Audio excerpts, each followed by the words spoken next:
Dari jumlah 10 juta ton paket yang dikirimkan warga Kota Palembang melalui jasa pengiriman JNE Palembang ke sejumlah wilayah lain di Indonesia, sebanyak 65% didominasi oleh makanan khas Palembang seperti pempek, kerupuk kemplang, dan makanan khas lainnya. Sementara 35% lagi berupa paket berisi barang lainnya. Hal itu diungkapkan oleh Branch Manager JNE Pusat Palembang Muhammad Daud.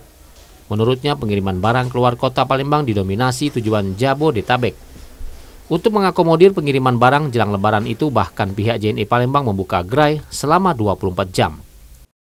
Tentunya Palembang ini terkenal dengan kulinernya, pasti itu didominasi oleh makanan, terutama pempek, kerupuk, dan lain sebagainya.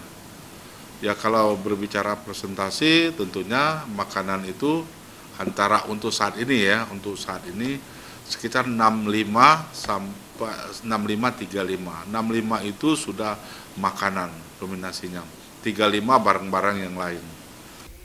Sementara untuk masuknya barang ke Kota Palembang juga mengalami lonjakan sebesar 100%, yaitu sebesar 20 ton per hari. Tim Liputan TVRI Sumsel melaporkan.